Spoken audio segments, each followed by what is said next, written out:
महोदय, आज हमारे तरीकों से और कार्य संचालन द्वारा परिवर्तन की दिशा में समाज के बढ़ने के उक्त क्रम पर संगठित रूप से प्रहार किए जा रहे हैं।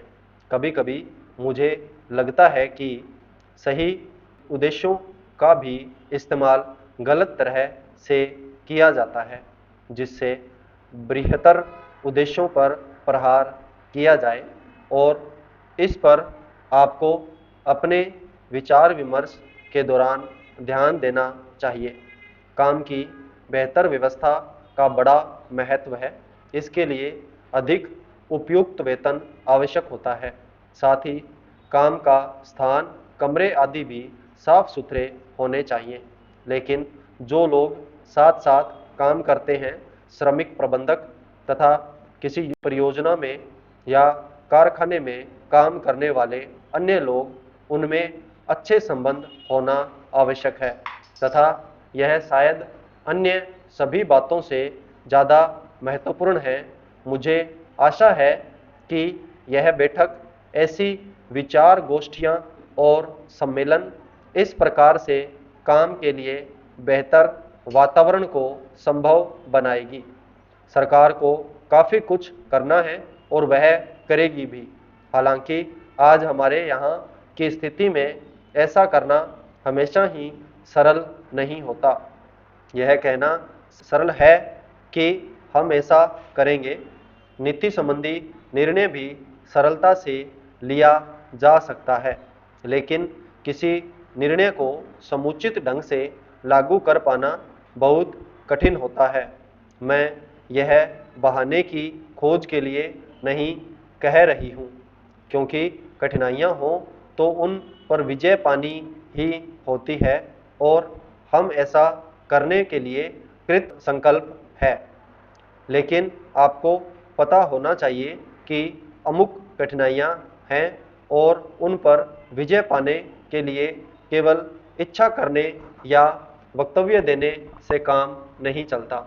इसके लिए स्थिति को समझना और दृढ़ निश्चय के साथ आगे बढ़ना होता है, चाहे रुकावटें कितनी ही बड़ी क्यों न हो, कठिनाइयाँ कैसी भी क्यों न हो।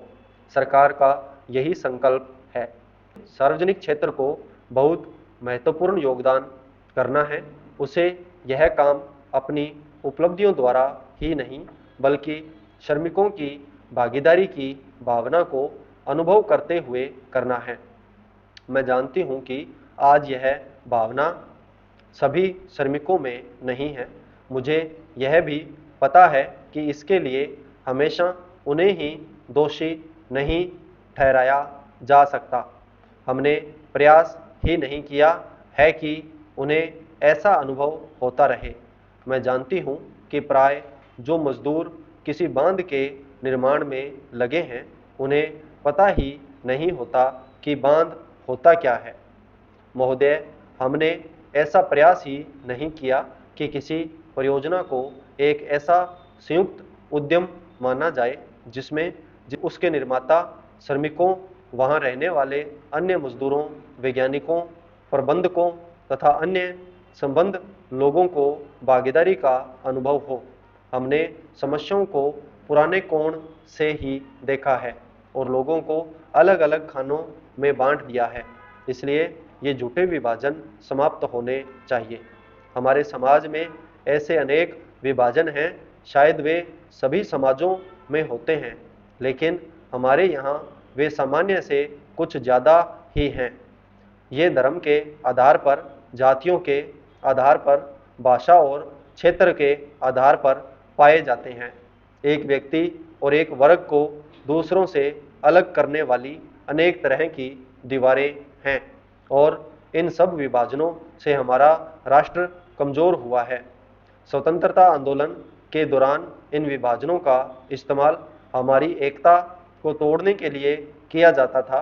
आज भी इन्हें उन लोगों को कमजोर बनाने के लिए काम में लाया जाता है जो एक होकर खड़े होना चाहते हैं, जो भिन्न भिन्न जातियों और धर्मों के होते हुए भी एक ही उद्देश्य से प्रेरित हैं। हमें यह सावधानी रखनी होगी कि ऐसे लोगों के समूह को कोई भी कमज़ोर न कर सके। हमें ऐसे वर्गों का और विस्तार करने की कोशिश करनी चाहिए, जिससे उनके अंतर्गत हमारे और भी अधिक ऐसे लोग आते जाएं जो एक विशेष उद्देश्य को पूरा करने के लिए कृत संकल्प हों, क्योंकि यही देश के हित में है। इसी से देश मजबूत बनेगा। देशवासी मजबूत बनेंगे, जिनके अंतर्गत कोई एक वर्ग ही नहीं है, बल्कि सभी वर्गों के लोग हैं। इसलिए संपूर्ण शिक्षा का अभिप्राय है कि हम केवल अपने अधिकारों के लिए संघर्ष न करें, बल्कि यह भी देखें कि हमारे प्रयासों का अल्पसंख्यक समूहों पर क्या असर पड़ेगा। औद्योगिक क्षेत्र सुगठित है, उसकी आवाज़ शक्तिशाली है, उसमें एकता है और इसीलिए इसका प्रभाव पड़ता है। लेकिन हमारे देश में बहुत से ऐसे वर्ग हैं जिनकी आवश्यकताएं अन्य वर्गों से कहीं ज़्यादा महत्व की हैं, परंतु उनमें एकता नहीं है। उनकी मांग को प्रस्तुत करने वाला कोई नहीं है और उन्हें शायद पता तक नहीं होता कि उनकी कुछ मांगें भी हैं, लेकिन केवल इसी कारण से उनकी उपेक्षा नहीं की जा सकती। हम यह नहीं कह सकते कि उनकी कोई मांगें नहीं हैं। संपूर्ण विराम।